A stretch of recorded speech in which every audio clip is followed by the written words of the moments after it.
안녕하세요 여러분. 벌써 2월 18일 금요일 시간이 되었습니다. 우리 다 같이 매일 기도회 또 시작하기로 하겠습니다. 우리 사도신경 고백하시죠. 전능하사 천지를 만드신 하나님 아버지를 내가 믿사오며 그 아들 우리 주 예수 그리스도를 믿사오니 이는 성령으로 잉태하사 동정녀 마리아에게 나시고 본디오 빌라도에게 고난을 받으사 십자가에 못 박혀 죽으시고 장사한 지 사흘 만에 죽은 자 가운데서 다시 살아나시며 하늘에 오르사 전능하신 하나님 우편에 앉아 계시다가 저리로서 산자와 죽은 자를 심판하러 오시리라. 성령을 믿사오며 거룩한 공예와 성도가 서로 교통하는 것과 죄를 사하여 주시는 것과 몸이 다시 사는 것과 영원히 사는 것을 믿사옵나이다. 아멘. 오늘 하나님께서 저희들에게 주시는 말씀은 잠언 29장 25절 26절 말씀을 보시겠습니다. 잠언 944쪽입니다. 29장 25절 26절 말씀입니다. 찾으셨으니 제가 봉독해 드리겠습니다. 사람을 두려워하면 올무에 걸리게 되거니와 여호와를 의지하는 자는 안전하니라. 주권 자에게 은혜를 구하는 자가 많으나 사람의 일의 작정은 여호와께로 말미암느니라. 아멘. 어떻게 인생을 설계해야 할까요? 어떻게 인생을 설계할까요? 라는 말씀의 제목입니다. 지금 어떤 예화가 하나 있어서 제가 오늘 본문 말씀하고 잘 연결이 될 것 같아서 가져왔는데 미국의 제일 남부 쪽에 가면 미시시피 강이 있습니다. 미시시피 강 주변을 운행하는 그런 배가 있었나 봐요. 캘리포니아 쪽에도 자기 개인 조그만 요트를 가지고 있는 분들이 배를 직접 몰고 그 플로리다 쪽으로 그 하천을 따라서 와서 그들이 식당이 있는데 거기에 호수 주변에 그 식당에 와서 식사를 하고 식사하시고 또 다시 그 보트를 타고 운전을 해가지고 자기 집 있는 데로 가는 그런 것을 본 적이 있습니다. 그런데 이 미시시피 강 주변에 이제 배가 또 있었던 건가 봐요. 그런데 어떤 그 곳을 여행하던 한 사람이 선장님한테 질문하는 게 있었습니다. 이 강에 지금 배가 잘 떠다니고 있는데 사구가 어디에 있는지 잘 아십니까? 그렇게 묻더래요. 사구라는 무엇이냐면은 이 모래가 물이나 그 다음에 바람의 작용으로 형성된 비교적 큰 직선 마루를 가진 그 언덕과 같은 것이 그걸 사구라고 얘기를 하거든요. 그 긴 모래 언덕을 말하는 거예요. 그 모래 언덕이 어디 있습니까? 묻는 거예요. 그러니까 선장님이 잘 모르겠습니다.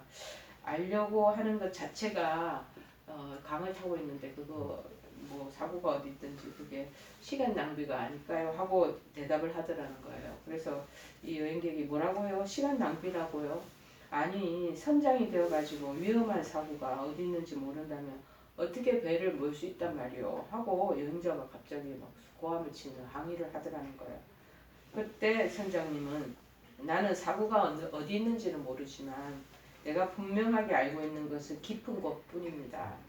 깊은 곳만을 따라서 배를 잘 몰면 안전하지 않을까요?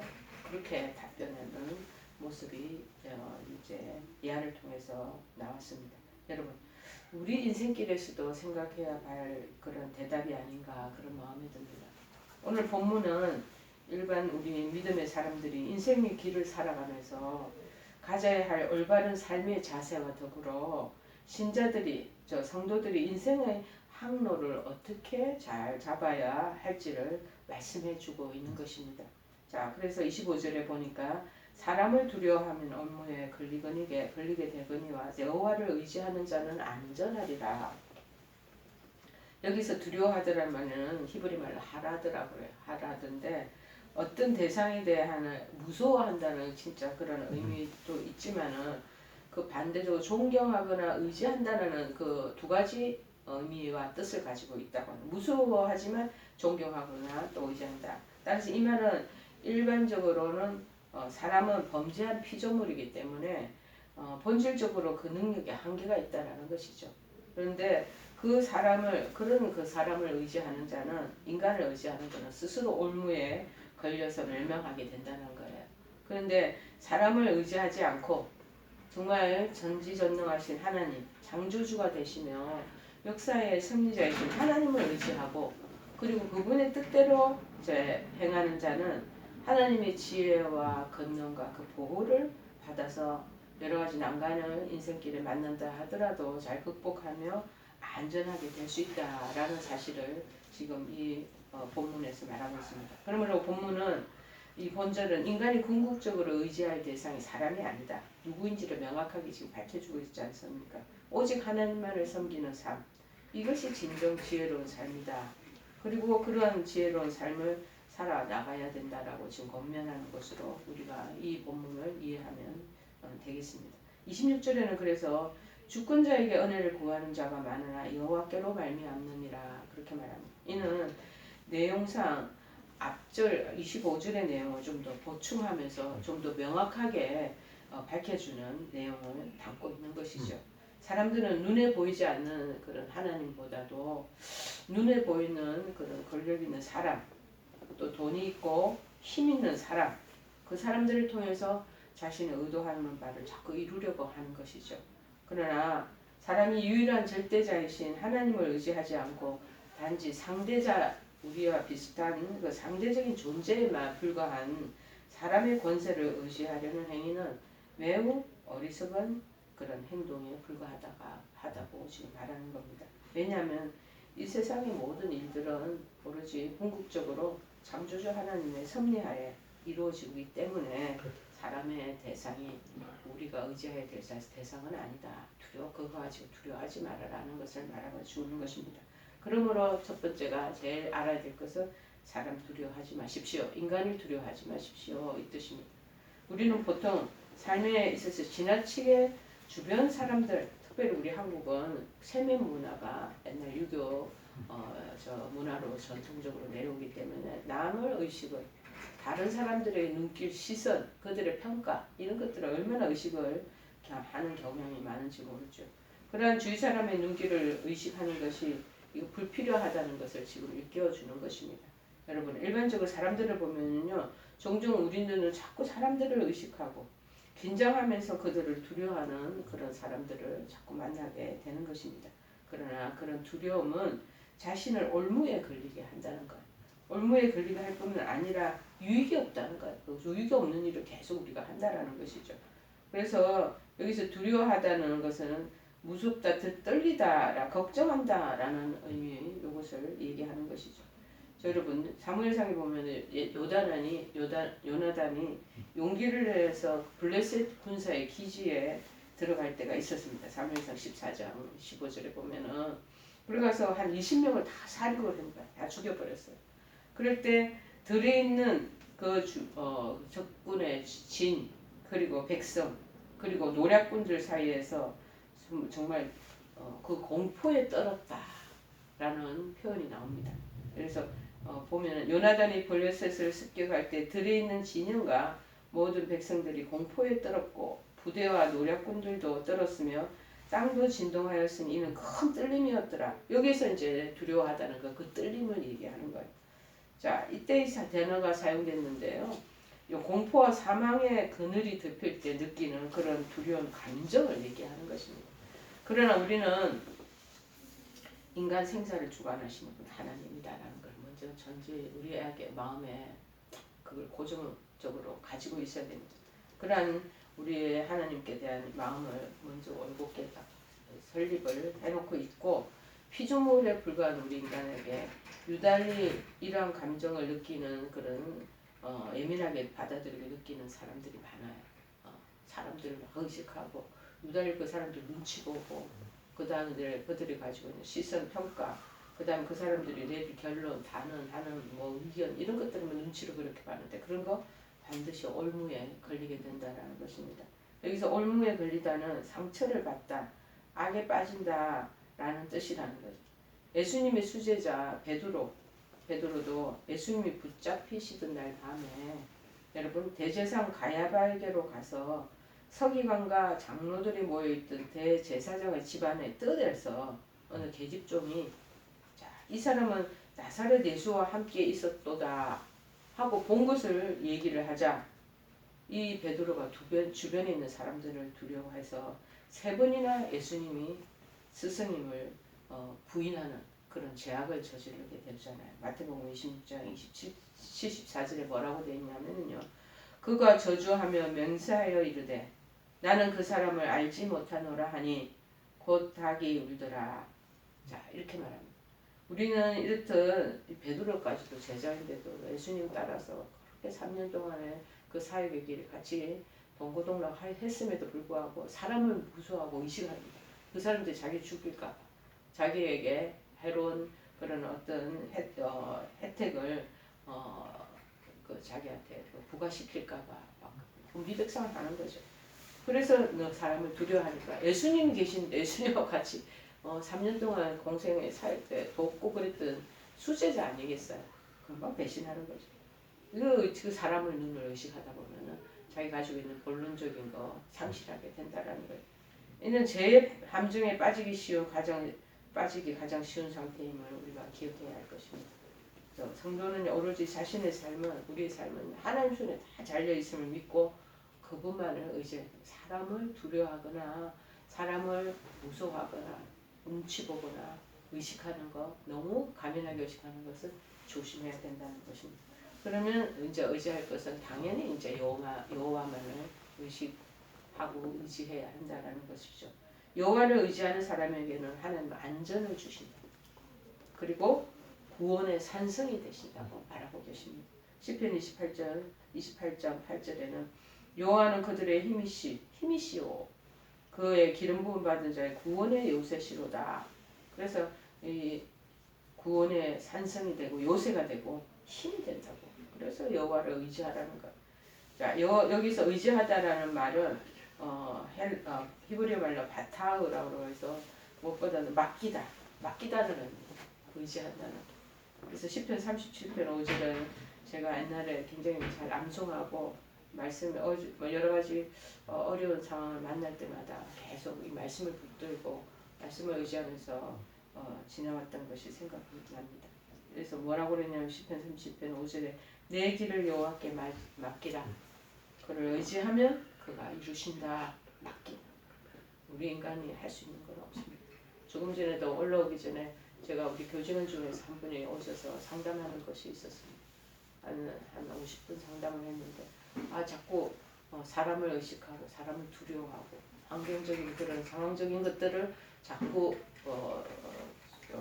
생각을 많이 하는 것 같아요. 그래서 제가 하나님을 의지하고 보고 하나님께 다 커미트 하나님을 맡겨라. 하나님 손에 맡겨라. 그리고 그 릴라이온 하나님을 의지하고 그리고 그렇게 하다면 하나님께서 반드시 그 일들을 이루고 가신다라고 말씀을 드렸습니다. 즉 전쟁이나 위험한 사태가 일어났을 때 생명이 굉장히 위태할 때 달려갈 수 있는 곳이 어디입니까? 우리가 전쟁 영화를 보면 결국에는 암호 이렇게 잘 구덩이 같은데 그 요새나 그런 어떤 안전한 곳으로 뛰어 들어가잖아요. 그 폭탄이 터지면 그런 곳을 구덩이로 얼른 숨어 들어가잖아요. 자, 그런 안전한 곳이란 칠흑같이 어두운 인생길에서도 절망하지 않고 희망의 삶을 살 수 있는 그런 마음을 가리키던 곳이 바로 이 여호와를 의지하는 마음이라. 여러분 요나단도 다윗이 어려운 상황에 놓이게 되자 힘있게 여호와를 의지하라고 권면했던 것이 나옵니다. 자기 친한 친구인데 아버지가 자꾸 친한 친구 이 다윗을 죽이려고 하자 죄 없는 다윗을 쫓아다니잖아요. 그래서 이 다윗이 겁내고 불안해하고 두려워하니까 사람을 자꾸 의식하겠죠. 그러니까는 이 사무엘상 23장 16절에 이 친구 요나단이 다윗에게 그렇게 말하는 것이 나옵니다. 사울의 아들 요나단이 일어나 수풀에 들어가서 다윗에게 이르러 그에게 하나님을 힘있게 의지하여라. 의지하였는데 하나님을 힘있게 의지하라고 하면서 17절에 또 뭐라고 그러냐면 곧 요나단이 그에게 이르기를 두려워하지 말라. 내 아버지 사울의 손이 내게 미치지 못할 것이요 너는 이스라엘 왕이 되고 나는 내 다음이 될 것을 내 아버지 사울도 안다 하니라. 자, 우리 모두의 삶이나 당신의 삶이 어쩔지 우리 전부 다 우려하지 않겠습니까? 그렇기 때문에 우리 또 사람을 자꾸 의식하면서 환경을 또 우리가 상황적인 것들을 자꾸 두려워하는 것 같습니다. 자, 그러나 그렇게 어떨 때 상황이 일어날지 모든 게 불투명하기 때문에 더 우리는 궁극적 보호자가 되시는 하나님을 의지해야 된다는 것을 지금 말씀하고 있는 것입니다. 이제 우리 삶의 문제로 더 이상 혼자 고통하지 마시기를 바랍니다. 저도 마찬가지고 여러분도 삶의 여러 가지 인생의 문제 혼자 괴로워하고 번민하고 고통하지 말고 하나님께 모든 우리의 삶 전체를 라이프를 다 맡기는 저희가 또 여러분들이 되시기를 바랍니다. 세 번째로 뭐냐? 그러면서 하시는 말씀이 작정, 일의 결정은 일의 모든 추진은 일을 이끌어 가시는 성취는 여호와께 있다는 것을 기억하라라고 말씀하시는 거죠. 자, 26절에도 말합니다. 주권자에게 은혜를 구하는 자가 많으나 사람의 일의 작정은 여호와께로 말미암습니다. 뭐냐? 자꾸 우리가 보이는 눈에 대상자, 위에 있는 상관들, 그리고 어느 정도 힘있고 권력 있는 우리 보스나 뭐 이런 사람들은 자꾸 은혜를 구하지만 그런데 실제적으로 일의 이 모든 추진력, 일에 할 수 있는 그 모든 과정 그리고 완성 하나님께 다 달려 있다는 것이죠. 인생은 자기 마음대로 되는 것이 절대 아닙니다. 여러분, 저도 이제 제 산대로 살아온 그런 연령이 되었는데 인생이 내 원하는 대로 마음먹은 대로 되는 것이 없더라고요. 자, 그런데 오로지 전능자 하나님의 주권 아래 다 놓여 있다라는 것만 인식하면 되겠습니다. 여기서 여호와의 일을 작정이라는 뜻은 슈파트라고 그래서 법률적으로 선언된 판정, 즉 거룩한 계명. 그러니까 법률적으로 법관이 내려야 되잖아요. 그 최종적인 법관의 판결처럼 예수님, 우리 하나님의 그 판결을 내리신다는 것이 다시는 변개시킬 수 없는 권위 있는 법적 조항을 지금 의미하는 거죠. 자, 이미 판사에 의해서 판결이 났기 때문에 이제는 집필만 남아있는 상태. 이것을 작정이라고 얘기합니다. 자, 이것은 곧 우리 개개인에 대한 분명한 계획을 하나님께서 다 가지고 계시다고 말씀하시는 것입니다. 또 본문에서 말미암다 이 뜻은 분명히 의심 없이라는 뜻을 지니고 있다는 것.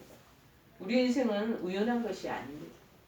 모두 하나님의 작정 속에 있는 필연인 것을 여러분 깨달아야 하겠습니다. 여러분, 이제까지 여러분은 무엇을 의지하며 살아오셨습니까? 또한 무엇을 두려워하고 계십니까? 사람의 이런 작정은 일의 그 모든 작정은 오로지 사람을 지으시고 그리고 섭리하시는 여호와께로부터 말미암는다는 것을 여러분 기억하시기를 바랍니다. 더 이상 우리의 힘이 될 수 없는 피조물, 사람을, 인간에 불과한 그러한 피조물을 두려워하거나 의지하지 마시기를 바랍니다. 오직 하나님만을 의지하면서 그분 앞에서 내가 걸어가야 할 인생의 길을 잘 발견해 나가신 여러분 되시기를 간절히 축원해 드립니다. 우리 찬송가 408장 찬양하시겠습니다. 목사님. 나 어느 곳에 있든지 늘 마음이 편하다. 주 예수 주신 평안함 늘 충만하도다. 나의 마음속이 늘 평안해. 나의 마음속이 늘 평안해. 악한 죄 파도가 많으나 마음이 늘 평안해. 내 맘에 솟는 영생수 한없이 흐르니 목마름 다시 없으며 늘 평안하도다. 나의 마음속이 늘 평안해. 나의 마음속이 늘 평안해. 악한 죄 파도가 많으나 마음이 늘 평안해. 우리 다 같이 평안한 마음으로 주기도문으로 기도회를 마치겠습니다. 하늘에 계신 우리 아버지여 이름이 거룩히 여김을 받으시오며 나라의 마옵시며 뜻이 하늘에서 이룬 것 같이 땅에서도 이루어지이다. 오늘날 우리에게 일용할 양식을 주옵시고 우리가 우리에게 죄 지은 자를 사하여 준 것 같이 우리의 죄를 사하여 주옵시고 우리를 시험에 들게 하지 마옵시고 다만 악에서 구하옵소서. 대개 나라와 권세와 영광이 아버지께 영원히 있사옵나이다. 아멘.